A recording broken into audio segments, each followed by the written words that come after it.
Chief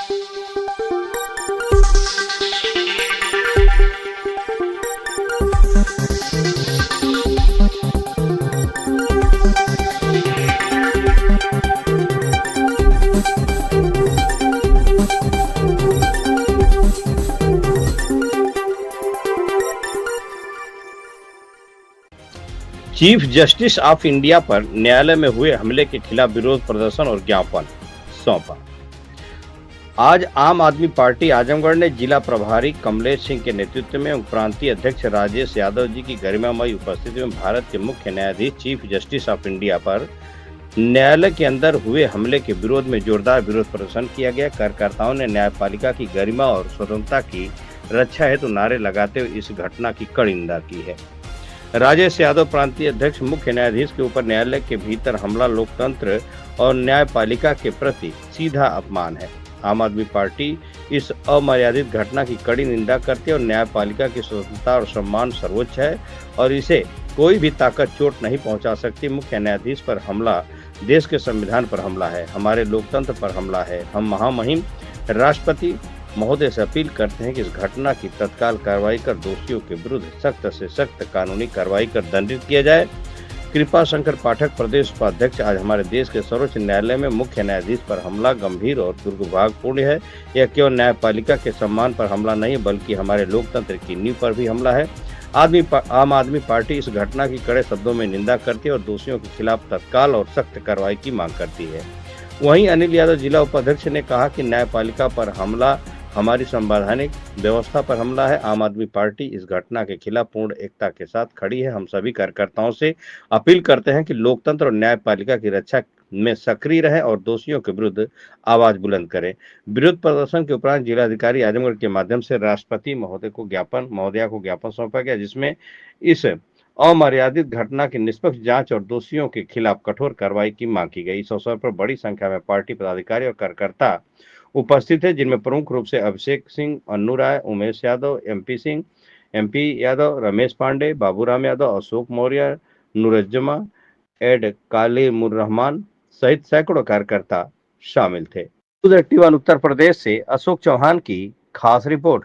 पिछले दिनों किस तरह से हमारे देश के मुख्य न्यायाधीश सीजेआई साहब के ऊपर अपमानजनक तरीके से जूता फेंका गया और उसके बाद देश के प्रधानमंत्री उस जूता फेंकने वाले व्यक्ति के विरुद्ध कोई भी कानूनी कार्रवाई नहीं करते हैं। भारतीय जनता पार्टी का कोई भी लीडर, बड़ा लीडर इस अपमानजनक कार्रवाई के खिलाफ आवाज नहीं उठाता है।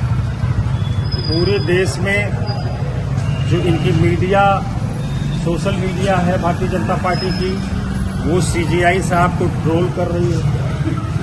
एक यूट्यूबर ने बहुत ही अपमानजनक टिप्पणी किया, उसे उस टिप्पणी के विरोध में पुलिस उठाकर ले गई। उसे छुड़ाने के लिए भारतीय जनता पार्टी का एक बहुत बड़ा स्पोक्समैन थाने जाता है। ये क्या साबित करता है? ये साबित करता है कि इस पूरी घटनाक्रम के पीछे भारतीय जनता पार्टी की सोची समझी रणनीति है। वो चुनाव आयोग को अपने कब्जे में कर चुकी है। विरोधी दलों पर दुनिया भर के फर्जी मुकदमे लगा करके उन्हें डराना धमकाने का काम कर रही है। अब वो न्यायपालिका के पीछे पड़ी हुई है कि न्यायपालिका को इतना अपमानित कर दो, न्यायपालिका को अपने मुट्ठी में लेने के लिए इस तरह का काम कर दो जिससे न्यायपालिका के लोग डर जाएं, सहम जाएं। न्यायपालिका भारत देश का एक आवश्यक अंग है और उसकी संप्रभुता पर अगर कोई आंच आएगी तो उस पर भारत के हर नागरिक को गंभीरता से सोचना होगा। भारत के हर व्यक्ति को यह सोचना होगा कि हमारा वो मजबूत स्तंभ वो ढहने न पाए, नहीं तो सरकारें, चाहे वो आज की सरकार हो या कोई सरकार हो, अगर उसे कंट्रोल करने के लिए न्यायपालिका नहीं होगी तो सरकारें बेलगाम हो जाएंगी और लोगों का जीना दुश्वार हो जाएगा। न्यायपालिका के इस अपमान और मुख्य न्यायाधीश गवई साहब के इस अपमान के विरुद्ध हम उसे यह मानते हैं कि यह भारत का अपमान है, भारत के संविधान का अपमान है और लगातार भारतीय जनता पार्टी की तरफ से इस मसले पर चुप्पी यह साबित करती है कि भारतीय जनता पार्टी दलितों का सम्मान नहीं करती, भारत के संविधान का सम्मान नहीं करती, न्यायपालिका का सम्मान नहीं करती और वो इस पर भी नाजायज कब्जा करना चाहती है। हमने महामहिम राष्ट्रपति महोदया के नाम से आज एक ज्ञापन प्रशासन के माध्यम से हमारी पार्टी आज दी है कि इस मसले पर गंभीरता पूर्वक विचार करते हुए और आवश्यक कार्रवाई तत्काल करने की कृपा करें। यह हमने महामहिम राष्ट्रपति महोदया को संबोधित ज्ञापन दिया हुआ है। पूरे उत्तर प्रदेश में आज हमारी पार्टी इसको लेकर के सक्रिय है और हर जिला मुख्यालय पर यह प्रदर्शन हो रहा है। और पंजाब में आपने देखा कि किस तरह से ये जो ट्रोल की आर्मी है, उस ट्रोल आर्मी के खिलाफ वहां पर FIR कायम हुई है। अन्य स्टेट्स में भी होनी चाहिए, क्योंकि ये देश का अपमान है, संविधान का अपमान है, न्यायपालिका का अपमान है। बहुत बहुत धन्यवाद। हो गया बस।